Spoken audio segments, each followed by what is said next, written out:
I'd like to call to order the July 9th meeting of the Clive City Council. Would the clerk please call roll? Mayor Edwards, Here. council members Weaver, Here. Klein, Here. Hawker, Here. Gasparotto, Here. and I'm showing Judkins is absent. Very good. Would you all rise and join me in the Pledge of Allegiance? I pledge allegiance to the flag of the United States of America and to the republic for which it stands, one nation, under God, indivisible, with liberty and justice for all. I'm not aware of any changes to the agenda. Move approval. Second. Motion second to approve the agenda. Further discussion? Seeing none, all those in favor say aye. Aye. Aye. Opposed, nay. The agenda is approved. Next up, we have citizens presentation. And do we have anyone online who wishes to address the council? I see no one in the chamber. Hold on. What push? There's no one online. Thank you. Then we'll move on to consent. Move to resolution. Second. Motion is second to approve consent. Further discussion? Seeing none, will the council please vote? And will the clerk please post that vote?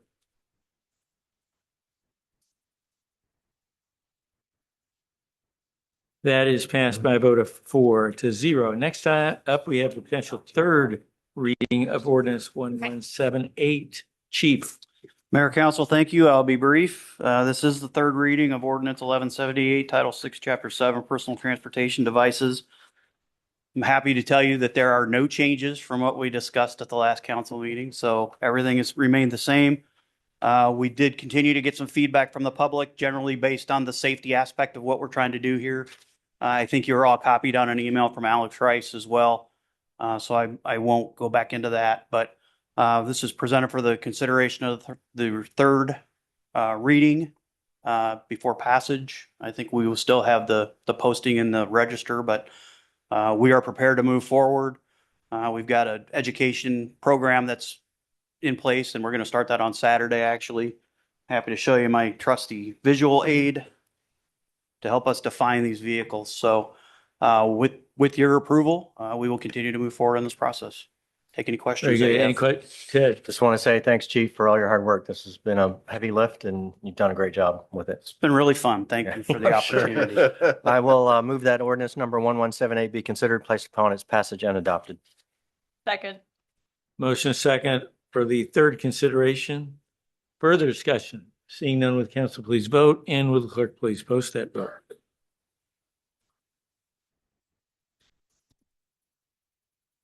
And that passes by a vote of 4-0. Ordinance number 1178 is declared to have been enacted. Thank you all. Thank you, Chief. Thank you. Thanks everybody at NIMASTER too. You guys are a big help. Next up, we have a strategic plan action update. Thank you, Your Honor. So tonight, as we get closer to strategic planning, your normal workshops in August, wanted to take a minute to take the council through kind of where we're at with some of the top and high priority items. Some of the items were discussed here recently, so I won't spend too much time on them, but maybe more on the items that we haven't discussed as much recently, and then see what questions you have and if there's anything in specific you want me to go a little bit more in depth. So in terms of top priority items that the staff is working on, one of the top priorities was our long range financial modeling and then comparison city study. This is being work that's being done with PFM. Back in March, we presented the 10-year financial forecasting model that we intend to use as we have discussions, both this strategic planning going forward in terms of long-term financial health of the city. And then currently we are identifying one comparison city to do a pilot run on a city that's years ahead of where Clive is today to learn from them. We've identified one in the Twin Cities metro area that is about 15 years kind of ahead of us that we're going to likely vet before we roll it out to other comparison communities. So that project is moving forward. Also, here in early August, we're expecting the initial draft recommendations from the Center for Public Safety Management team that has been working on the collaboration study between Waukee, Windsor Heights, Urbandale, and Clive. We just had an update meeting with that team about a week ago. starting to get a sense of where their recommendations are headed. So we will be in a position to share kind of some of those draft recommendations with you all during strategic planning for discussion of where we take those next. In terms of regional partnerships, and DART and Polk County Emergency Management, those were discussions from last budget cycle that have been completed. We do know that Housing Solutions Alliance, and I know Councilmember Judkins isn't able to be here tonight, but there is some work that they're doing at a staff level to develop some information and potential financial picture and status of where they're at on the blueprint for the unhoused in the metro area coming up this fall. I know they've requested a meeting with all the metro city managers here later this summer. Doug Romeg is working on that. We're actually, I think, scheduled to meet with him in August for our August lunch. So that's something that's in progress. Another top priority was some organizational effectiveness and capacity development. We have had some internal discussions and some development underway, just nothing formal yet to share with the council, but it's definitely still something that's on our radar that staff is working on. Other top priorities, the Alice's Road Corridor, Phase 1A is nearing completion. Hoping that here very, very soon, potentially tomorrow, as early as tomorrow, that a good portion of Phase 1A, this is the Boston Parkway roundabout at Alice's Road and to the south, Alice's Road to the south, could be reopened potentially as early as tomorrow or early next week. So that is great to see that progress. And then Phase 1B is still based on the current schedule, planned to be the pavement work to be completed before the end of this construction season and potentially as early as October. We'll also have all of the landscape planting that for both Phase 1A and 1B that'll be done this fall as well.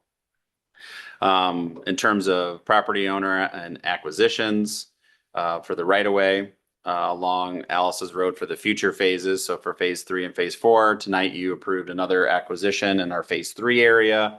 So we're seeing voluntary participation in that, which is great. And we're actively working on the last one in the Phase 4 area. We'll have a much more detailed discussion on kind of the long-term acquisition strategy coming up for the council in a future meeting. And it'll spill over into strategic planning as well, but there's good progress being made there in terms of identifying some needs. So on the Phase 4 side, so this is Berkshire to Meredith. Those plan sets or construction plan development is well underway, and actually we're nearing a full design plan set here in the next few weeks. So those will be submitted to staff from Snyder here soon and also submitted to the DOT for their check plans review as a part of that process. That is the federal funded portion of the project. Again, we had the event out there with Congressman Nunn here not too long ago with that additional $1 million allocation that will be dedicated to that Phase 4 segment. 86th Street and Alice Corner. The demolition is now complete of the Bruce Engine property on that site. So now just a little bit of remediation to finish out, but it's now complete. And so we're excited to now have that full corner and the access point there, and gives us flexibility for the future as the council had discussed. Harbach Center operations, during the budget process, Richard presented kind of what our current status was in terms of the programming activity at the Harbach Center. We still owe the council just some information in terms of what the status is from an operational standpoint of the facility itself in terms of HVAC, mechanical. Of course, we had some flooding challenges with that facility in the lower level here a little bit earlier this summer with some of the heavy rains. So as the Harbach's Boulevard reconstruction project gets completed, that'll relieve that when the new storm sewer gets installed there.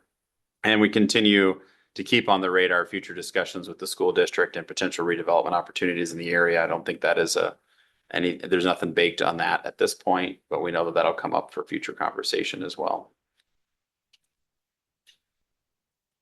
And I'm just going to keep running through. So if you have a question on any of them, just stop me. High priority on the policy agenda, housing preservation policies and programs. So this was again a priority of the council. There's been pilot funding secured as a part of the capital improvements plan. And our hope is at the next council meeting, community development staff will be presenting. Doug shaking his head. Yes, he will be, they will be presenting program ideas and discussions for you all to react to, or ideas for you all to react to at your next council meeting. So that one's coming up here real quick. Major streets crosswalks evaluation. So the Safe Streets for All grant was secured for the University Avenue corridor study. This is in collaboration with the city of West Des Moines. The MPO is managing that grant process for both communities. And so that is underway in terms of finalizing the grant agreement there. The MPO is also seeking, going back to the well, if you will, and seeking additional grant funds for the portion of the original application that was not funded, which was the 86th Street corridor implementation elements. And so we're taking another run at that. I believe, if I'm Councilmember Weaver, is the same program, just another year, SS4A. That's correct. So we're not giving up on that one. Yep. Because we know it did score decently. So that's still underway to look at some implementation along with the city of Urbandale. That was a collaboration with them along that corridor. Fire Station 22, again, this is a recent council meeting in terms of that agreement termination, and that correspondence has been shared, and staff will be working on the adjustments to our computer-aided dispatch system here later this year. And we'll have additional communications that'll be going out to the neighborhood once we get closer to that go live transition date of January 1. Water Resources Master Plan, actually at your next council meeting will be a public hearing for the next SQR round of soil quality restoration batch program here in the community. That public hearing and receiving those bids from those landscaping contractors will be at your next council meeting. We've already completed the tree program this year, which was very successful. And earlier this year in April, and all of you will remember this meeting because it was when we had the tornado warning, we discussed some of the higher level stormwater management plans associated with the entire Alice's Road corridor. And of course, we'll have some future conversations of potential right of way or acquisitions needed to execute on that stormwater plan.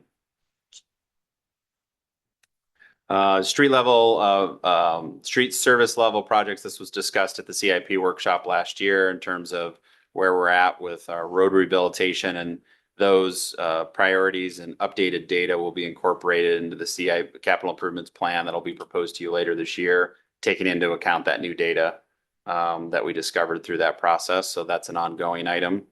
The next one, I don't think I need to talk about at all because it's just got done.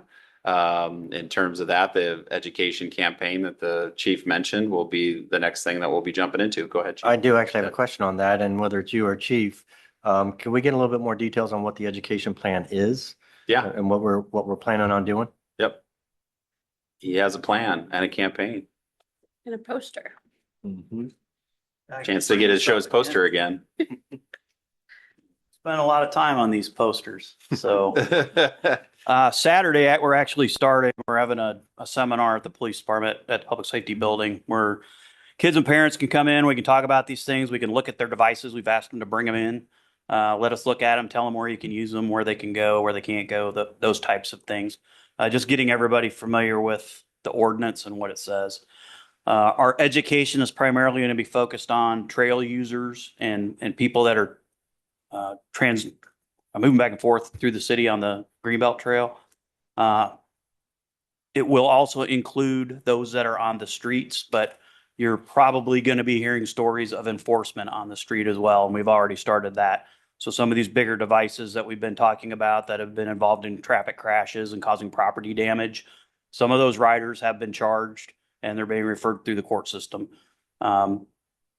If you had a chance to look at Norwalk's proposed ordinance, they have a part of that is geared towards holding parents accountable.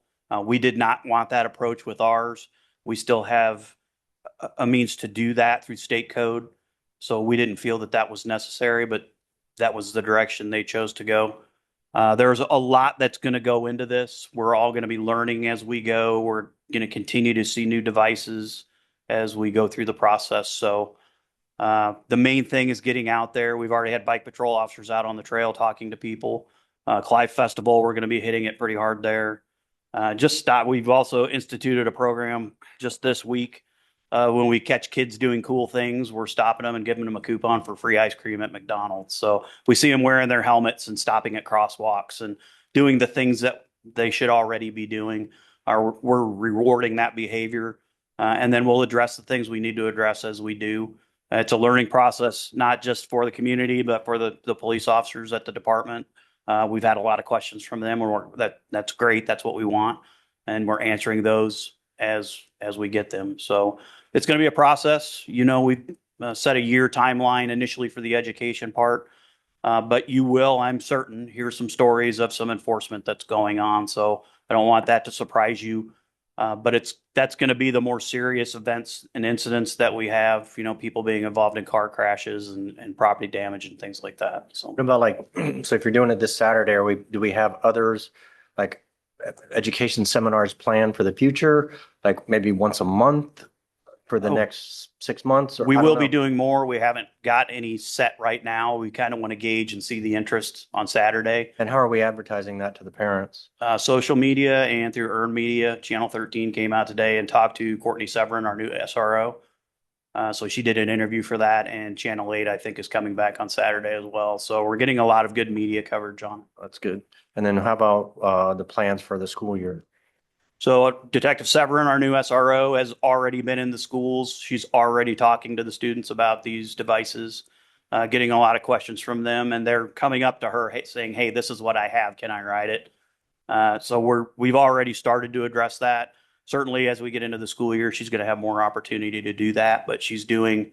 It used to be called DARE. I think it's called Code 411 right now. Is the program that we do through Indian Hills and Crestview, and so she's talking to a lot of students at that. Well, and I know in the past they've had like backpack education flyers and stuff like that, where you can send things home with kids Yes. in their backpack. Is that something we can do with this? So we've got these in backpack size, so Okay. they can put it in their backpack, they can fold it up and put it in their pocket, and we've posted it on social media as well. So there are electronic versions of it out there. And are we coordinating with the Waukee School District as well? A little bit. We don't have an SRO in that district, but Courtney spends a lot of her time going out to Schuler and talking to some students out there. Not this time of year, but she will be in their schools. I know that they're starting an education program as well. So we do, and we don't have an SRO through them, but they don't necessarily cover Schuler, so that's why we go out there. And other schools where we have a shared catchment like Easton or other schools? Waukee mainly covers Easton because that's right across our border. But we'll send her to any school that she needs to go to. And I'm certain that the SROs are going to be getting together and coming up with a plan that they will have internally. So. And we have the broader plan too that we're executing with all the communities on the broader kind of marketing or educational plan, community outreach that with Ankeny and Waukee, Johnston, us, I can't remember all of them. I think it's pretty much everybody in the metro, but it's that Ride Safe and Smart program. Ride Safe and Smart, yeah. And so that's another aspect to this too, is the more broader campaign effort. Go ahead. I think Eric has a question. Thank you. Chief, will we be doing a presentation at the back to school event at Crestview that we've done the past several years? We will, a presentation of some sort. We'll probably have just a booth set up like we've done in the past and handing out information. Yep. Okay. Second question is, will this information be relayed to the many Clive students that attend St. Francis and also Des Moines Christian? We will get it to everybody that wants it. We will get it out to as many people as we can. That's our goal. We can certainly get those contacts and get it to them. Yes, that's not a problem. We'll share it with anybody that wants it. Thank you. Any other questions? Thank you, Chief. Thanks, Chief. Yep. So the last one on this slide, again, recent conversation related to encroachments. And as we mentioned at the end of that discussion or with Richard, now that we've gotten the direction from the council and where we're headed up from a policy standpoint has come back with final policy drafts, logistics plans, implementation, any code changes that may need to be required based on that plan here later this year, probably early fall at this point, to come back with that. So that's an item that you recently discussed. I did add a couple moderate priority ones that I haven't necessarily discussed every time I do these reports, but I think they're really relevant right now. Little Walnut Creek, we have completed the vegetation management portion of that project this is the west of Alice's Road portion, from west of Alice's Road to West Gate. So that, as the council's aware, we've done the tree removals in that area to now set ourselves up for the stream bank stabilization to come later this year, pending the permits. We're waiting on permits now from the DNR to get ready to bid that out and move that forward. And then following this winter, the contractor who's already under contract will finish the last phase of the vegetation management, which is from Westgate to Warrior. So that's already under contract as you approved earlier this year.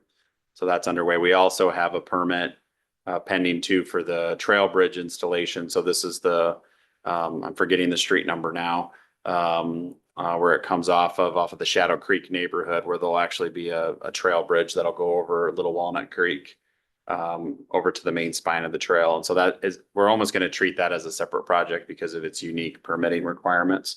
But that gives that Shadow Creek neighborhood, kind of the southern portion of it, access to the trail system versus having to go all the way up to Westgate.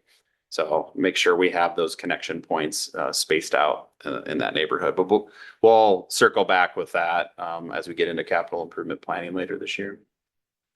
The council's gone through the new rate structure related to water for the fixed and variable rates.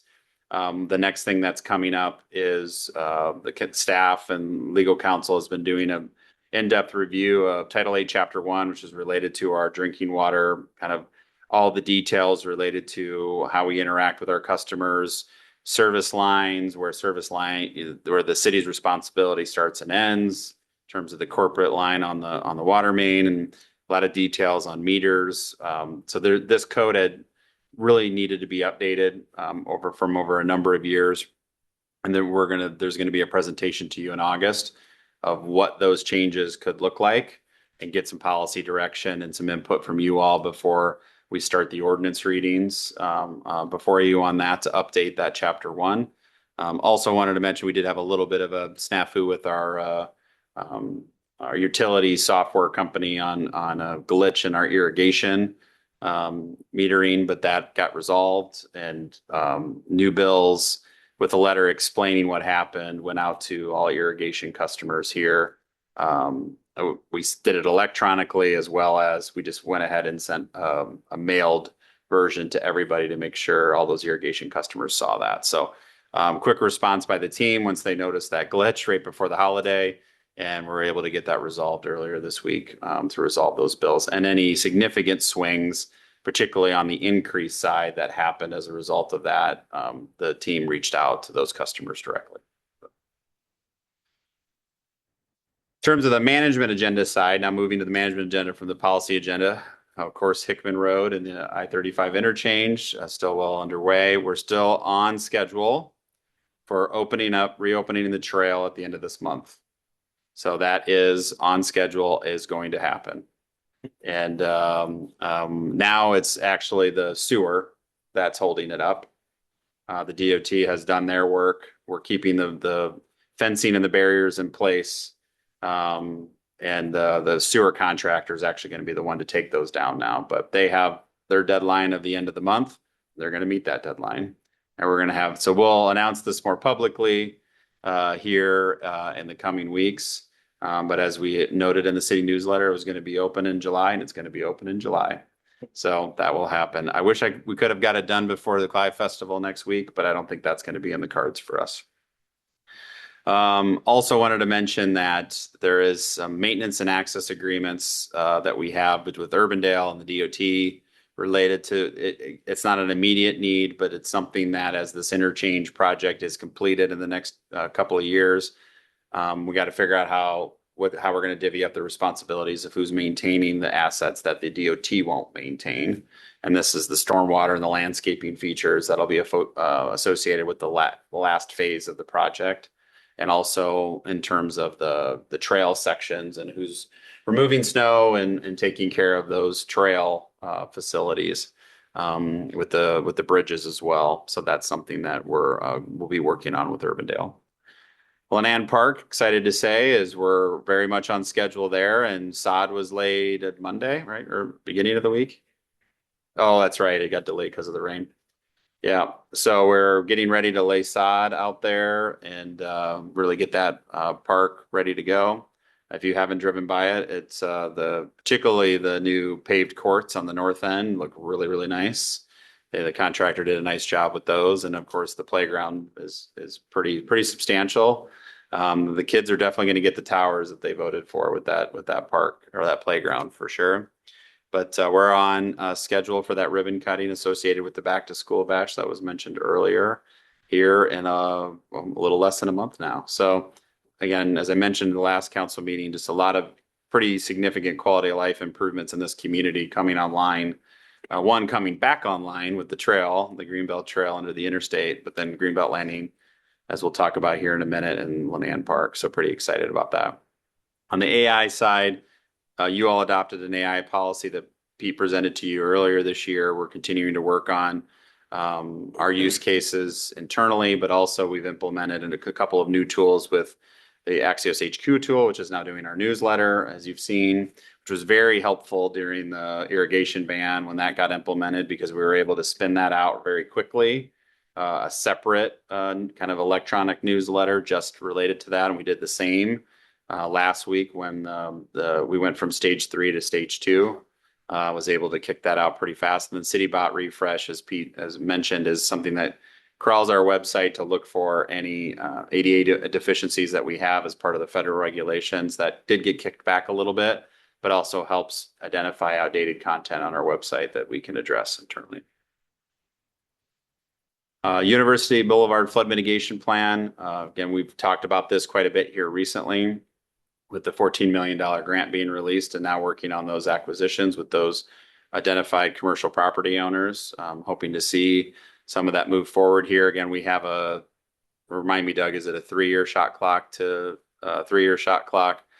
get those acquisitions completed, demolished, all done within 3 years. We're hopeful to do it sooner than that if we can with these property owners, but now we have a clock to work behind. So. And we continue to pursue other grants. There's still some grants in the queue that we're waiting on, as Doug laid out about a month and a half ago, related to our flood mitigation plans. And also studying now that the railroad abandonment is on the table, seeking some technical assistance of better understanding if that railroad bridge were to go away, what opportunities does that create from a flood mitigation standpoint? Economic development, this will actually be something coming up at your next meeting as well, is the Greater Dallas County Development Alliance is in the queue to do an annual update to you on their activities. They've been working with us. Pete has been coordinating this with some of the relationships that we're working on along the Alice's Road corridor of the major property owners, some ones that are actively actually selling their property closer to the Boston and Alice's roundabout.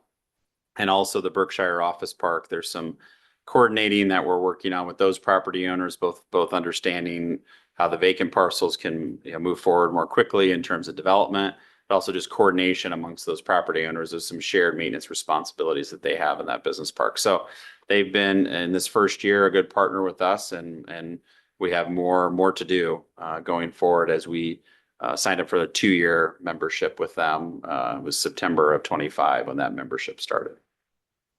And then across the street, Greenbelt Landing, if you didn't notice when you drove in, you won't probably miss it if you look across the parking lot when you leave, as the art piece is up. And it's substantial. Richard and I were talking that like you see this concept, but until you really see it in person, it's actually bigger than I expected it to be in a good way, of course. We don't have much wind today, though. If we had some wind today, you would see it move. So all those little tails will move in the wind, but it is going to make that a signature park for sure. And on Monday, we will have the kind of coordinated and unveiling event is probably the best way I can describe it, with the artist, an engagement event with Icon, Bravo, NCMIC, who is a major donor, Mid-American Energy, who is a big funder of Icon's regional fund that helped fund this project. both the art piece and the water access point. They're all right next to each other. And I don't know if the icon sign probably won't be in by Monday, right? By Friday, the icon sign will be in. So that's the only holdup we have in the Greenbelt Landing piece is we have some signage. We'll have some temporary signage in place. We have the signs are under fabrication. They're not going to be ready to install by the Greenbelt Land or by the Clive Festival. But that's one sign that will be installed. So, but other than that, everything is substantially complete. We've got some plantings that still need to go in on the wetlands, which the rain hasn't helped with.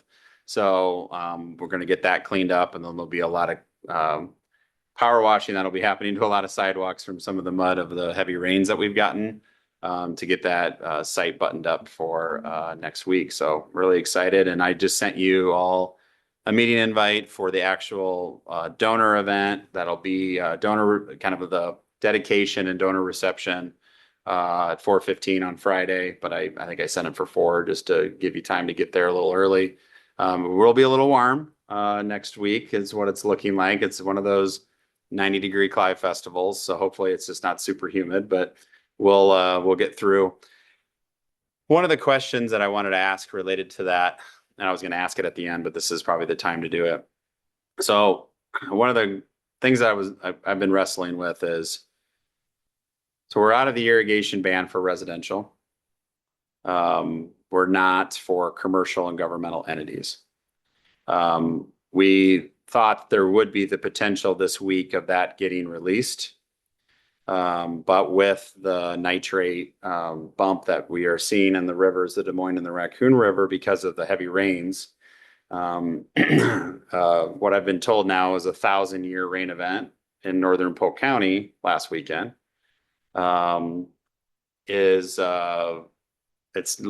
We're not seeing it probably get peeled back as fast for commercial and governmental.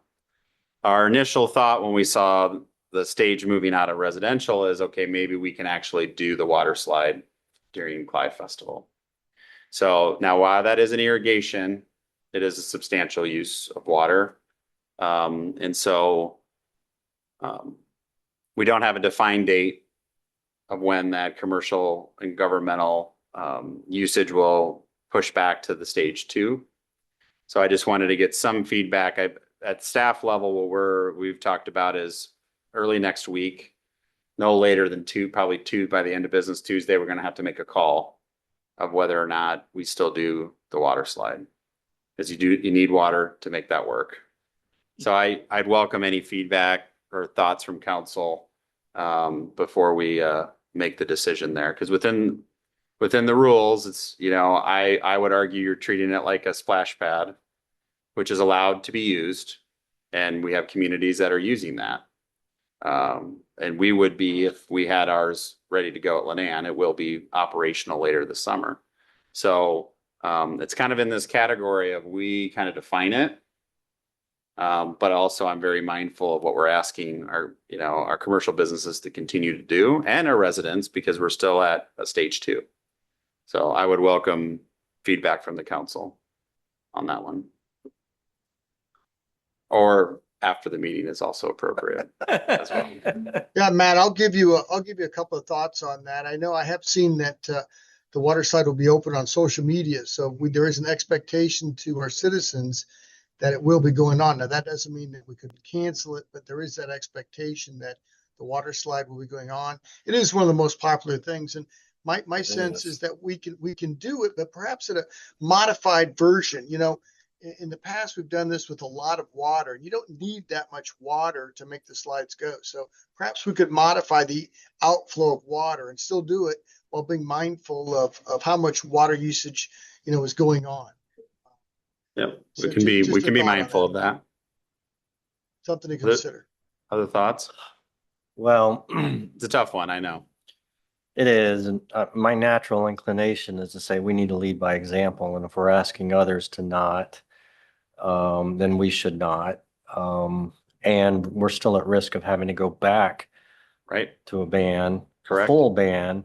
And how would that look because it uses a lot of water. It just does. And I agree with Eric. It is one of the most popular, events out there, and I love it. But I would be hesitant to do it myself. Thank you. Is there a water-friendly conservative alternative that we've looked at? I don't know. I don't know if, I mean, I think there's definitely the opportunity to be mindful of how much water we're pumping out of the truck. Chief, do you want to chime in on that? Yeah, so this year we were actually planning on doing it a little bit different. Kind of one of the, again, this isn't necessarily water related, but when you get big adults and little kids, their speed on the slip and slide is very dangerous. And every year we have a couple injuries. So this year we were trying to separate the big kids and the adults to the little kids. So actually having two different slides. We have tried our best to truly dial the water back. It's a pretty significant slope. More slope, the faster the water goes. So we do need a pretty significant amount of water to continuously be on the slide, or then it just turns into, we tear the plastic and it just kind of ruins the event. So we have definitely tried to dial it back or do it a little bit different. There's just not a really good way to do that. So. It's more soap. Bree? I don't have an opinion at this time. Well, I think the optics are very important here.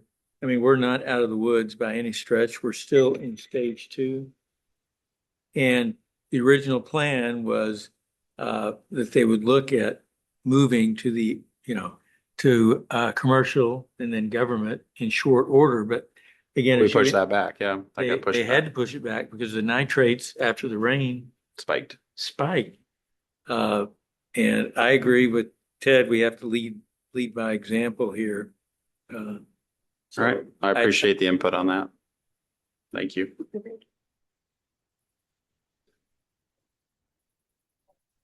And the last slide, again, City Hall, obviously this project has been completed. We are still looking to do the re-roofing here later this summer and fall after we got everything, all the work done.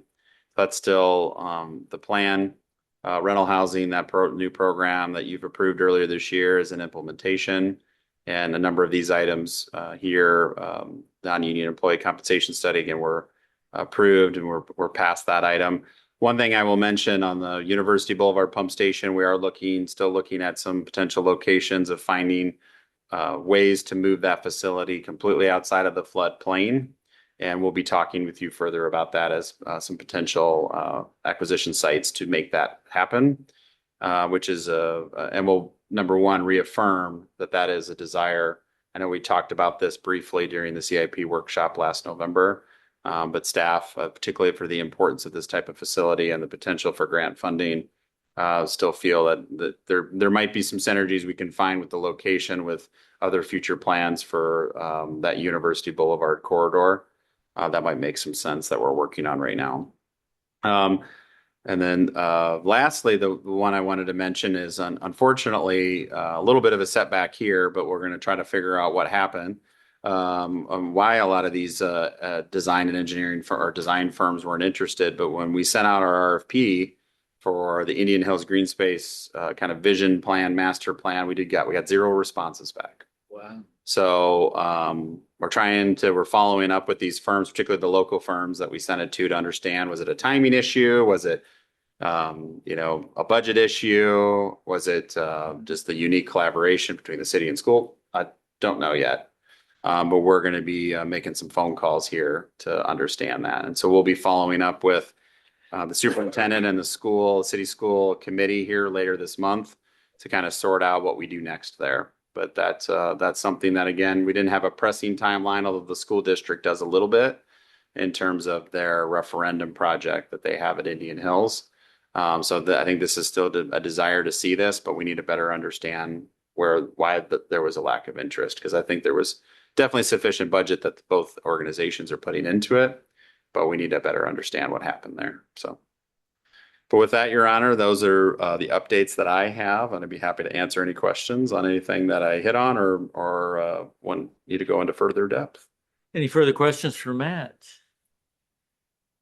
If not, we'll move into correspondence. Anything, Matthew, that we don't have? No, Your Honor. Sadie, No report, Your Honor. do you want to tell us what these are and about? Oh, I can, yeah. I think I shared this 2 meetings ago as an update. I went on the Dart Route 4 bus tour, and these were provided at that time. It was very informative. We rode the route. It connects many communities. I need to count in my brain,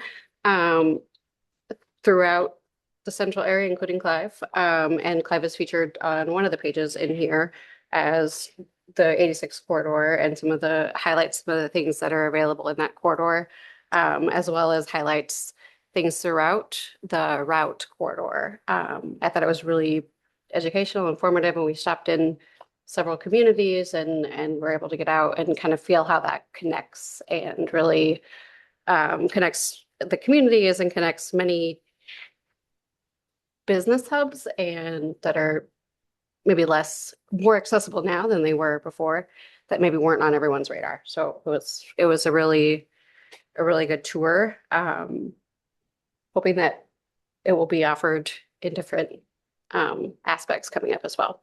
But this is what was provided on that tour, and it kind of has information on each page that is unique. Okay. Any questions? Thanks, Sadie. Ted, Nothing tonight. Eric, No report tonight, Your Honor, but I wondered if I could get an update on the overlay project for Hawthorne Drive between 149th and 152nd. Sure, Eric. Jeff is coming up to the mic. If I remember correctly, and I'm going through the projects in my mind as I do, the plan was to start sometime this month. I think they started marking or sawing out there. I don't believe I'm not sure if they started yet or not, but they're going to be getting to it.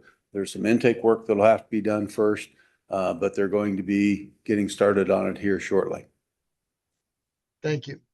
Yep. And Councilmember Klein, one thing that we'll start to do as some of these pavement rehab projects are now ramping up here on this part of the summer is in my weekly update to you, I'll start separating those updates out as I get them from the engineers in terms of where those projects are at. Because we also have been doing work, as some of you probably have seen, on University in terms of the concrete patching west of 128th Street. So a lot of that's now ramping up here now that we're in the middle of the summer. That'd be helpful. Thank you. Yep. anything else, Eric? No, that's it, Your Honor. Very good. Bree, No report. anything legal? No report, Your Honor. Matt?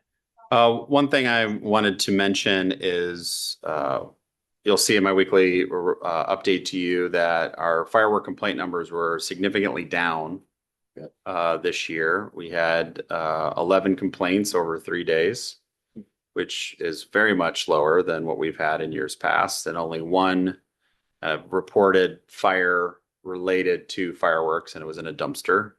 So I consider that a win, considering, of course, the weather did play into this. We did have a pretty, again, 1,000-year rain event in northern Polk County on the night of July 3rd into July 4th. So, or the night of July 2nd into July 3rd. So that could have played into some of it.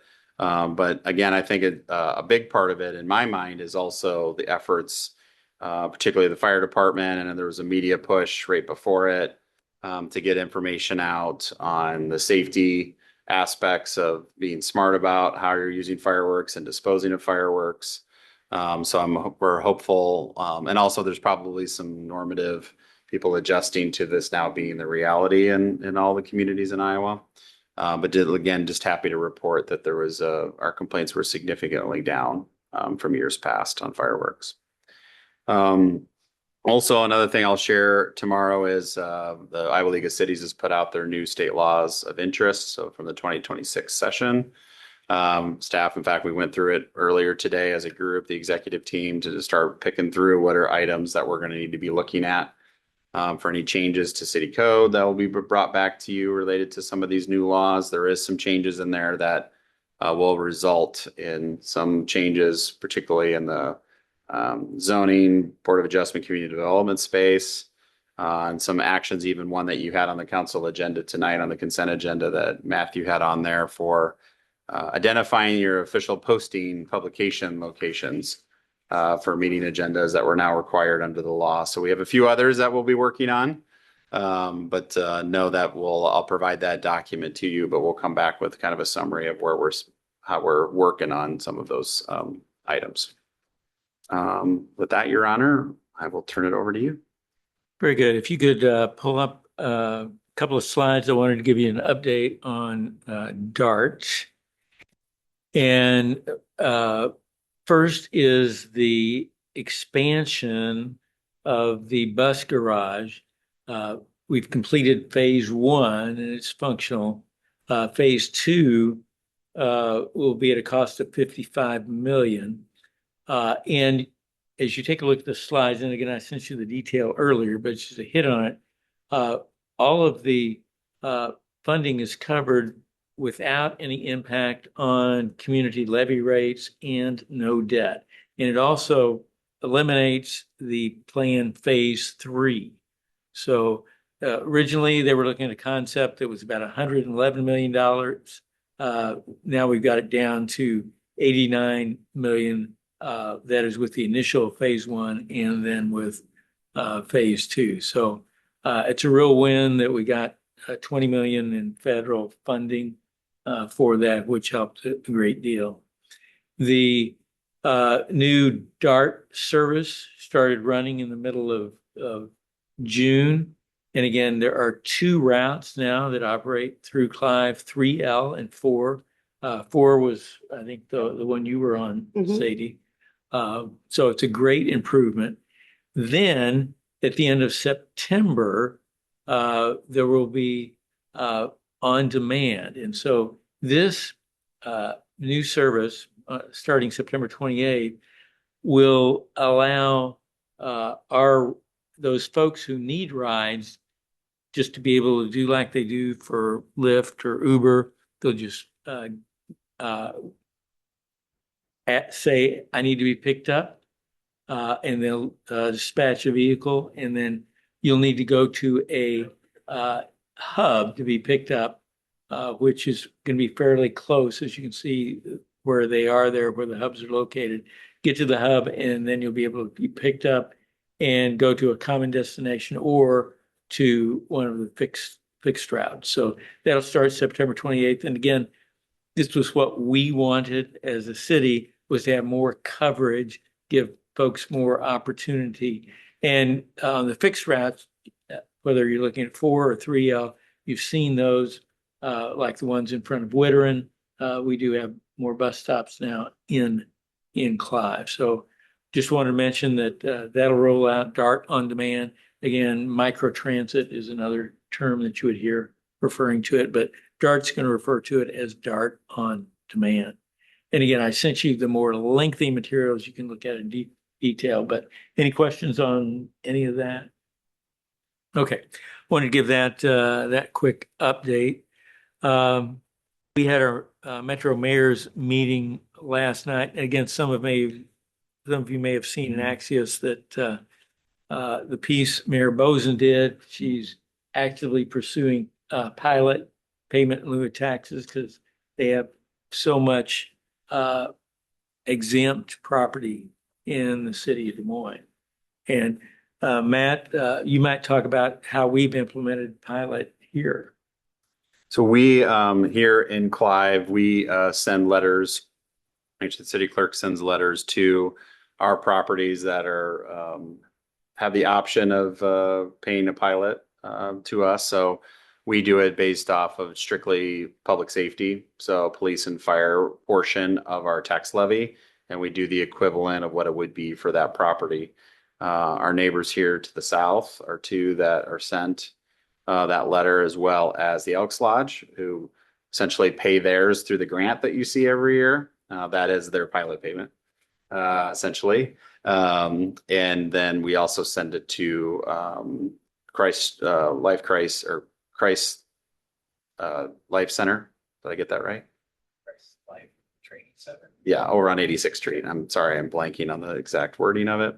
And so we do receive payments from some of those properties, not all. Thank you, Matt. Just wanted to bring you all up to date. What Des Moines, the property tax bill impact, I mean, they've got multi-million dollars they've got to find. So they're working on that. Makes sense. Another topic we discussed last night was panhandlers in medians. So question is, and again, Des Moines has the ordinance, Windsor Heights has an ordinance on that. Whether or not that's something that we should look at as strategic planning or otherwise. So I thought we had looked at that previously and Christina had said there was little we could do about it. No, there is things that we can do about it. More of the challenge has been is if we're going to do that, it needs to be a collective effort between Urbandale, West Des Moines, and Clive. Because we share the two routes that it occurs the most, we share. And so, because we share that joint median. So there is areas where you can do it if the median is narrow enough. So some of the That's talking examples. about medians. We're not talking about like the side of the road. No, that's the solicit. That was the solicitor. That's a different. Okay. We've now changed the terminology of that one. That is, there's certain areas where we can prohibit that in certain areas, particularly around the interstate where we cannot. But this is more in the medians themselves. Okay. And the legal question comes back to is if there's enough width to the median, it provides a space for freedom of speech. But if it's narrow enough, then it gets to the public safety question. So where we have some of those, some of that occurring in our community, particularly one intersection at 86th and Hickman, it is on a very narrow portion of the median where there would be the potential to prohibit that if we had an ordinance. But again, that one needs to be shared with Urbandale as we share that median. Sure. Same with West Des Moines if we were looking at University. So that's been part of the challenge is it really needs to be a collective effort between the three communities for it to be most effective. So the question is it something we should pursue? I think someone was killed at one of those medians not too long ago, at least according to the mayor of Windsor Heights. Okay. I'm not aware of that. Okay. I would definitely support it. I mean, I think that's a safety issue. And yeah, I think our residents would support it as well. I would definitely support it. We, had citizen concerns of that for many years. So yes, I'm definitely in support of that. Any thoughts, Bree? I know, I think Eric maybe shared this previously, but not just the person in the median, but the distraction they create for other drivers in the area is also a part of that. Sadie?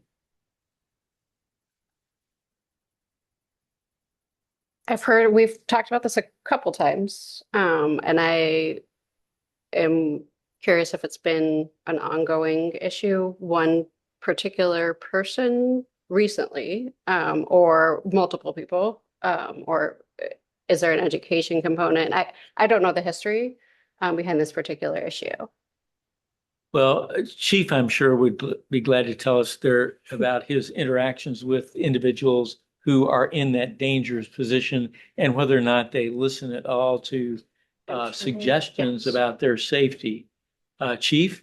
Yeah, there's primarily two intersections that this happens at, 86th and Hickman, and then 86th and University. They will pop up at other places at random times, but 114th and University. 114th, we'll get them from time to time. But those are the two main ones. We do share those with other communities, so we would have to collaborate a little bit.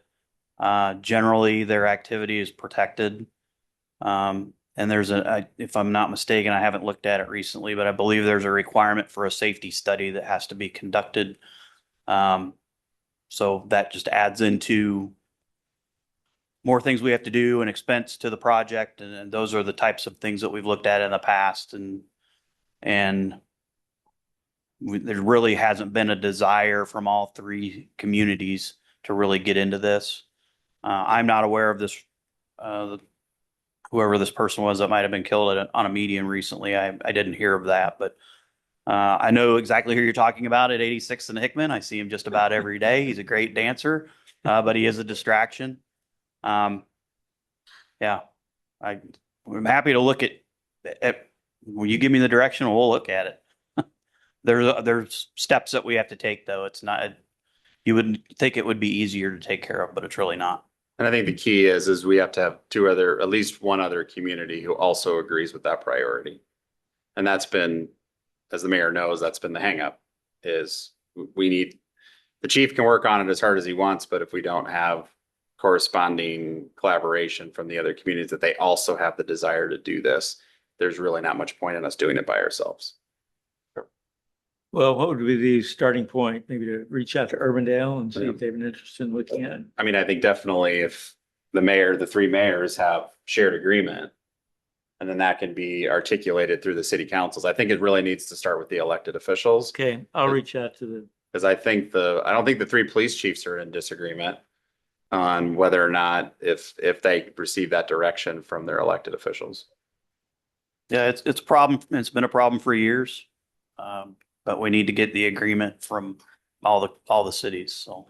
Well, I mean, do you want me to call Russ Trimble or for West Des Moines or? well, if you would like to I'd talk, be more than happy to. well, go ahead, give him, All right. Give I'll him a yell at call. him. I'll contact Bob. All right. Anything else for the good of the order this evening? Otherwise, we'll adjourn at 6:55.